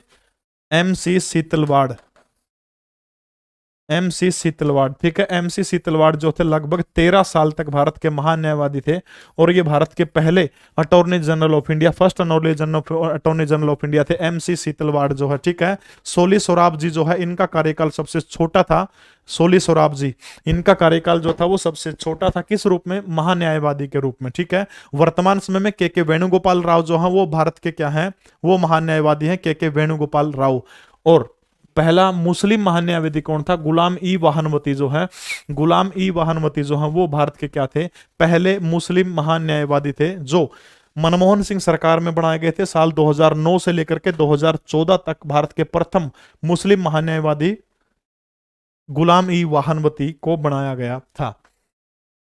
हरियाणा के किस प्रसिद्ध शिक्षाविद ने केरल और गुजरात राज्य के राज्यपाल के रूप में काम किया है। बहुत बड़े शिक्षाविद हैं हरियाणा प्रदेश के, और इन्होंने क्या किया है, केरल और गुजरात जो है इन दोनों राज्यों के राज्यपाल के रूप में काम किया है। ओम प्रकाश जिंदल, जिनको स्टील किंग के नाम से जाना जाता है, सुषमा स्वराज जो सबसे कम उम्र में देवीलाल सरकार के अंदर मंत्री बनी थी, या स्वराज कौशलिनी के पति का नाम है। तो एक बच गया, कौन बच गया, स्वरूप सिंह जो है, याद रखना आपने, स्वरूप सिंह जो है गुजरात और केरल दोनों राज्यों के राज्यपाल के रूप में इन्होंने काम किया था। हरियाणा का पहला शख्स जो किसी राज्य का राज्यपाल बना था वो कौन है, हरियाणा प्रदेश के पहले मुख्यमंत्री भगवत दयाल शर्मा थे, जो उड़ीसा और मध्य प्रदेश के क्या बने थे, राज्यपाल बने थे। भौगोलिक दृष्टिकोण से संपूर्ण हरियाणा प्रदेश को कितने वर्गों में विभाजित किया गया, वर्ग शब्द लिखकर क्या है, गड़बड़ न मानियो, यानी जो है भौगोलिक दृष्टि से, ठीक है, संपूर्ण हरियाणा प्रदेश को कितने वर्गों में विभाजित करने का काम किया गया है। वीडियो रुक रुक के, भाई तेरे नेट में दिक्कत है, पहले तो नेट चूस या तो वैलेंटाइन डे के मैसेज भेजना, में ये वीडियो रुक के चल रहा है, मेरी थोड़ी कमी है यार, थोड़ी सी बिट रेट बढ़ाई है ताकि क्वालिटी थोड़ी सी बढ़िया आ जाए, बाकी कुछ नहीं करे है। तो कितने वर्गों के अंदर हरियाणा प्रदेश को विभाजित करने का काम किया, रसगुल्ला आपका उत्तर गलत है, लगभग उत्तर गलत है। एम जांगड़ा, ममता वशिष्ठ ने सबसे पहले बिल्कुल सही उत्तर दिया है। भाई रुका है वह, आपकी कमी में रुका है वह, मेरी कमी में नहीं है। बिट रेट थोड़ी सी बढ़ा रखी और मैंने कुछ कौन करे। बिंदर नास्तिक सुप्रिया, आपका उत्तर बिल्कुल सही है। तीन, यानी तीन वर्गों के अंदर जो है भौगोलिक दृष्टिकोण से संपूर्ण हरियाणा प्रदेश को कितने वर्गों में बांटा, तीन वर्गों के अंदर बांटने का काम किया है। कितने कृषि जोनों में हरियाणा को बांटा, तो याद रखना कृषि जोन भी हरियाणा के कितने हैं, तीन कृषि जोनों को हरियाणा के अंदर बांटने का काम किया है। कृषि जोन फसल और पर्यावरण के आधार पर, भौगोलिक वर्गीकरण के आधार पर हरियाणा प्रदेश को तीन भाग कौन से हैं, कुरुक्षेत्र, हरियाणा, बटियाना। कुरुक्षेत्र, हरियाणा, और तीसरा कौन सा है, बटियाना। तीसरा कौन सा हो गया, बटियाना। ये तीन क्षेत्र हैं, इन तीन वर्गों जो है, तीन वर्गों के अंदर जो है भौगोलिक दृष्टिकोण से हरियाणा को बांटने का काम किया गया है। ठीक है, तीन है, तीनों में बांटने का काम किया गया है। निर्वाचन आयोग ने सर्वप्रथम किस वर्ष राजनीतिक दलों के लिए आदर्श आचार संहिता लागू करने का काम किया था। आदर्श आचार संहिता जो है वैसे तो करते लगी थी सबसे पहले 1960 के अंदर जो है केरल में, थोड़ी बहुत छोटे लेवल के ऊपर, अगर राज्य का नाम पूछ ले तो 1960 में भारत का केरल जो राज्य है, ठीक है, केरल वही राज्य जिसमें पहली बार गैर कांग्रेसी सरकार बनी थी। 1960 में सबसे पहले जो है केरल के अंदर इसको अप्लाई किया गया था। लेकिन संपूर्ण भारतवर्ष की अगर मैं बात करूं तो पूरे भारतवर्ष के अंदर 1971 के जो लोकसभा के चुनाव जो थे, 1971 के लोकसभा के चुनाव के अंदर जो है आदर्श आचार संहिता को लागू करने का काम किया गया था। सागर दहिया, आपका उत्तर स्क्रीन पर सबसे पहले मुझे नजर आया है। नागरिकता अधिनियम 1955 में कितनी बार संशोधन हो चुका है। नागरिकता अधिनियम सबसे पहले भारत में साल 1955 के अंदर बना था, और अंतिम बार जो संशोधन हुआ है, अंतिम बार जो संशोधन हुआ है वो, अंतिम बार इसके अंदर संशोधन हुआ है वो नरेंद्र मोदी सरकार ने किया है। तारीख थी 12 दिसंबर को, 12 दिसंबर 2019 को 11 को हुआ था, और 12 दिसंबर को जो है भारत के राष्ट्रपति रामनाथ कोविंद, महामहिम रामनाथ कोविंद ने इसके ऊपर सिग्नेचर किए थे। और अभी जो है देश में नागरिकता संशोधन अधिनियम 2019 लागू है। ठीक है, कौन सा लागू है, नागरिकता संशोधन अधिनियम 2019 लागू है। कब से लागू हुआ है तो याद रखना है 12 दिसंबर 2019 को लागू हुआ है, जिसमें अल्पसंख्यक लोग जो हैं, अल्पसंख्यक लोग जो हैं जिसमें उनको भारत में शरण देने का काम किया गया है। तो कितनी बार किया गया, 5 बार नहीं 6 बार संशोधन किया गया इसके अंदर। ठीक है, 6 बार संशोधन किया गया है। ठीक है, आज मेरे पैर में बहुत दर्द हो रहा है भाई, लबैद करोगे आज दिनेश है कड़ियान कड़ियान आड गोडे तोड़े हुए किसी ने। 6 बार संशोधन किया, छठा संशोधन 12 दिसंबर 2019 को हुआ था। असहयोग आंदोलन के प्रमुख नेता हरियाणा प्रदेश के अंदर कौन थे। असहयोग आंदोलन जो है, असहयोग आंदोलन के हरियाणा प्रदेश के प्रमुख नेता कौन थे, बात पूछ रखी है। महात्मा गांधी का जो असहयोग आंदोलन हुआ था, उस असहयोग आंदोलन के अंदर जो है अक्टूबर 1920 के अंदर पहली सभा हुई थी असहयोग आंदोलन के पक्ष में, अक्टूबर 1920। और अक्टूबर 1920 के अंदर असहयोग आंदोलन के पक्ष के अंदर हरियाणा के पानीपत जिले के अंदर पहली सभा हुई थी। और उस सभा को संबोधित करने के लिए कौन आए थे, लाला लाजपत राय जो है। ठीक है, लाला लाजपत राय जो है इस सभा को संबोधित करने के लिए। ठीक है, यानी असहयोग आंदोलन के पक्ष में पहली सभा हरियाणा प्रदेश के अंदर खड़ा हुई थी। तो आपने याद रखना है पानीपत के अंदर हुई थी अक्टूबर 1920 के अंदर। दूसरी महत्वपूर्ण चीज आपने याद रखनी है, सर छोटूराम जो थे, सर छोटूराम जो थे वो असहयोग आंदोलन के विपक्ष में थे, ये चीज आपने याद रखनी है, ठीक है। पक्ष में नहीं थे, वो विपक्ष में थे इस असहयोग आंदोलन के। तो प्रमुख नेता जो थे लाला लाजपत राय थे हरियाणा प्रदेश के अंदर, जिन्होंने इसको थामने का काम किया था, इस आंदोलन की बागडोर को। कौन थे? तो लाला लाजपत राय जो थे इस आंदोलन के हरियाणा प्रदेश के अग्रणी नेताओं के अंदर क्या थे? वो शामिल थे। एशिया की सबसे लंबी नदी कौन सी है? सिंधु, ब्रह्मपुत्र, हुआंग ओ या फिर यांग तसी। ये और डाल का नाम लिख रखे है यांग तसी। अभी अपन ने जिक्र किया था लेक्चर के शुरुआत में, लगभग 6300 किलोमीटर जो है लंबाई है इनकी, लगभग 2900 के आसपास है, ठीक है। तो यांग तसी जो है चाइना की नदी है, ये एशिया महाद्वीप की जो है सबसे लंबी नदी कौन सी है? तो यांग तसी जो है वो एशिया महाद्वीप की क्या है? सबसे लंबी नदियों के अंदर शामिल है। हरियाणा के बेहतरीन खिलाड़ियों के लिए राज्य सरकार का सर्वोच्च पुरस्कार कौन सा है? हरियाणा के खिलाड़ियों के लिए, प्रश्न थोड़ा सा पढ़ के करना कि हरियाणा के खिलाड़ी जो हैं, इन हरियाणा के खिलाड़ियों के लिए जो है, विजय बामलिया भाई पूरे देख ले, उरे भी क्लास अपने देखने मिला है यार, पूरे पढ़ाने लग रहा, फ्री में पढ़ाने लग रहा उरे। सीटी के लिए स्पेशल भाई, सीटी के लिए जब आप एचएसएससी जो है 08 नामक बैच मिलेगा अपने, रामबाण है। इतनी सस्ती एजुकेशन हरियाणा प्रदेश में कोई भी कौन करता, शायद 19 रुपये एक सब्जेक्ट की फीस पड़ा है। एचएसएससी 08 के नाम से बैच है, लगभग 5 से 6% सिलेबस हुआ है। पेपर से पहले पूरा सिलेबस प्लस रिवीजन आपको करवा के दे दी जाओगी। रिकॉर्डेड वीडियो देख सको आप, जिसने मान लिया ईब नहीं देखना पाया आप, तो बाद में वो वीडियो रिकॉर्डेड भी देख सकोगे इसके ऊपर, जो पिछली क्लास होली एचएसएससी 08 के नाम पे मिलेगा, ठीक है। तो खिलाड़ियों के लिए वो पुरस्कार कौन सा? भीम पुरस्कार है, हरियाणा के खिलाड़ियों को दिया जाने वाला। भीम पुरस्कार की शुरुआत जो है वो कब हुई थी? तो याद रखना अपने, साल 2001 के अंदर जो है भीम पुरस्कार की शुरुआत हुई थी। भीम ऐप नहीं बनाया था केंद्र सरकार ने, ये जोक बनानी है, मीम्स बनानी है, गजब के वो करते हैं।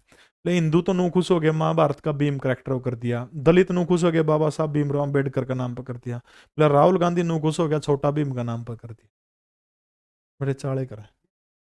तो भीम पुरस्कार 2001 के अंदर सर्वोच्च पुरस्कार है हरियाणा प्रदेश का। 5 लाख रुपए इनामी राशि इस पुरस्कार के तहत देने का काम जो है किया जाता, ठीक है। तो 5 लाख रुपए जो है इस पुरस्कार के तहत जो है इनामी राशि देने का काम किया जाओ है। दूसरी सबसे महत्वपूर्ण चीज जो है, जिसको भीम पुरस्कार दिया गया उसकी पेंशन बांध दी हरियाणा सरकार ने। के का मतलब 1000 वो है, 5000 रुपए पर मंथ जो है भीम पुरस्कार वालों को क्या मिलेगी? पेंशन मिलेगी, ठीक है। भीम पुरस्कार वालों को कितनी पेंशन मिलेगी? 5000 रुपए पेंशन मिलने का काम होगा, ठीक है। दूसरी सबसे महत्वपूर्ण चीज जो है तेंजिंग नोर्गे अवार्ड, वही तेंजिंग नोर्गे जो सबसे पहले माउंट एवरेस्ट के ऊपर चढ़ा था, ठीक है, एडमंड हिलेरी के साथ में। तेंजिंग नोर्गे अवार्ड जो पर्वतारोहियों को देने का काम किया जाओ है, और तेंजिंग नोर्गे अवार्ड जो है इस अवार्ड को प्राप्तकर्ता को, और द्रोणाचार्य अर्जुन पुरस्कार, गुरु द्रोण पुरस्कार, इसके अलावा major Dhyanchand lifetime achievement award, 4 हो गए। ये कौन से? तेंजिंग नोर्गे, मेजर ध्यानचंद, गुरु द्रोणाचार्य, अर्जुन। इन चारों को जो भी पुरस्कार मिला तो उसको हरियाणा सरकार 20,000 रुपए पर मंथ पेंशन देने का काम करेगी, ठीक है। तेंजिंग नोर्गे में, ठीक है, तेंजिंग नोर्गे। विजय बामलिया बेटा बता दिया, और देख ले, क्यों बार बार कमेंट करके मेरा ध्यान भटका हुआ, ठीक है। तो 20,000 रुपए जो है वो तेंजिंग नोर्गे, अर्जुन, द्रोण और एक और के था मेजर ध्यानचंद, और भीम पुरस्कार जिन्हें मिलेगा उन्हें 5,000 रुपए तनख्वाह देने का काम करेगी। अंधा सफर किस हरियाणवी के द्वारा लिखा गया एक प्रसिद्ध उपन्यास है? अंधा सफर, अंधा सफर किसके द्वारा लिखा गया था? तो अंधा सफर जो है वो कृष्ण मदहोश के द्वारा लिखने का काम किया गया था, अंधा सफर। अमृत लाल मदान, इसमें लाल आ गया, तो लाल धूप जो है वो किसके द्वारा लिखा गया था? अमृत लाल मदान के द्वारा लाल धूप उपन्यास लिखा गया था। मोहन चोपड़ा, मोहन चोपड़ा के बहुत सारे उपन्यास हैं। टूटे हुए लोग, टूटे हुए लोग, टूटे हुए लोग बड़ा उपन्यास है, और मधुकांत का गांव की ओर, ठीक है। ये सारे के सारे उपन्यास जो हैं 2-3 अपने ध्यान में रखने हैं, हो जाओगे याद, हो जाओगे सारे के सारे याद। एक छाया और टूटे हुए आदमी, ये नए लोग, ये सारे के सारे जो है टूटे हुए लोग, एक ये नए लोग, टूटा हुआ आदमी, बाहें, एक छाया, और ये सारे के सारे किसे के हैं? इसे बंदे के हैं, ठीक है। हो जाओगे याद, चलो आगे चलो। राष्ट्रीय जल विकास एजेंसी, राष्ट्रीय जल विकास एजेंसी कब स्थापित की गई थी? राष्ट्रीय जल विकास एजेंसी जो है वो कब स्थापित की गई थी? 1985, 1982, 1987, 1999। बताओ शाबाश। हाँ, टूटे हुए हाथ, टूटे हुए पैर, बेरन के लिखोगे? जल्दी करो शाबाश। एक के सिंह अच्छा पढ़ाते हो, बहुत बहुत धन्यवाद भाई। एक के क्लास ने लाइक थोड़े 607 से लाइक हुए, 607 से भी कौन है, इतने बालक देखने लग रहे हैं कि मैं तो थोड़ी बहुत तो शर्म कर लियो रे बालक को। एनी, बताओ शाबाश, जल्दी जल्दी कमेंट करो शाबाश।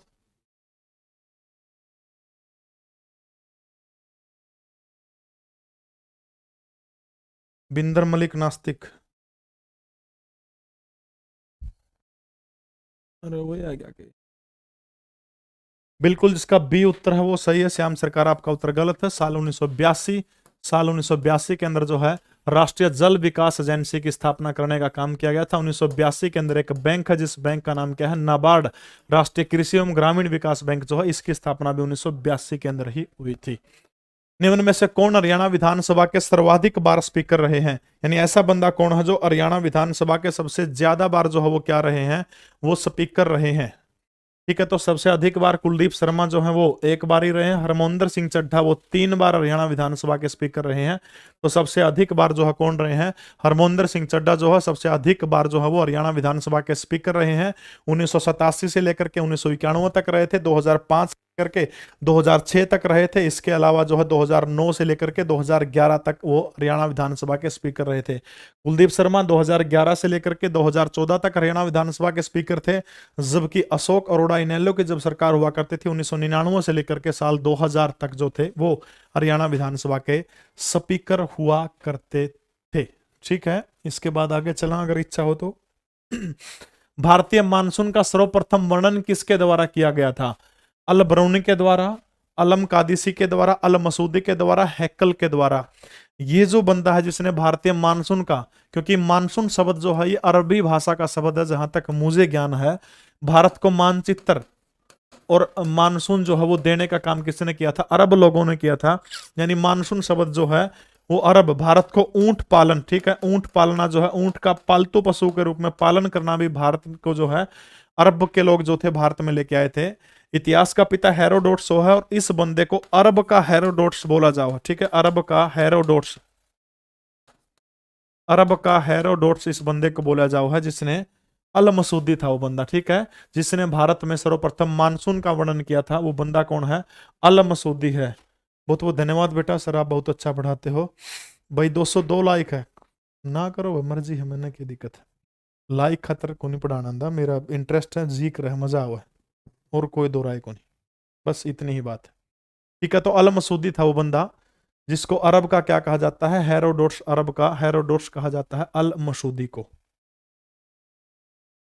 निर्वाचन क्षेत्र के अनुसार हरियाणा की सबसे छोटी लोकसभा की सीट कौन सी है? निर्वाचन क्षेत्रफल के अनुसार हरियाणा की सबसे छोटी लोकसभा की सीट पूछ रखी कौन सी है?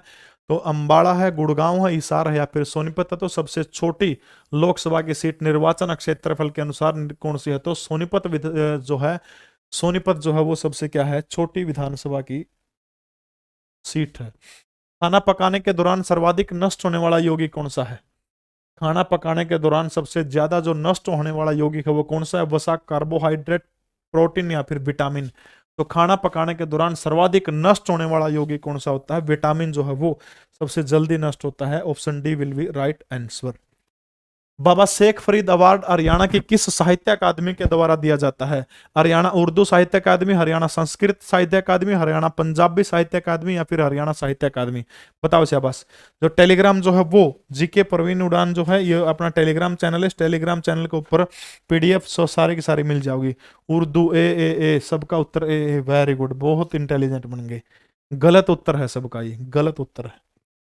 नाम उर्दू देख लिया कि बाबा शेख फरीद देख लिया तो इसका मतलब क्या है? हाँ कि यो दिया हुआ बाबा शेख फरीद अवार्ड जो उर्दू अकादमी के द्वारा कौन दिया जाता है? पंजाबी साहित्य अकादमी के द्वारा ये पुरस्कार अवार्ड दिया जाओ, जिसमें इनामी राशि जो है कितने रुपए है? 1 लाख रुपए इनामी राशि इस पुरस्कार के तहत दी जाओ। कितने रुपए दी जाओ है? 1 लाख रुपए इस पुरस्कार के तहत इनामी राशि दी जाओ। हाँ, अब सी करने लगे सारे, ठीक है, बड़े अच्छे हो।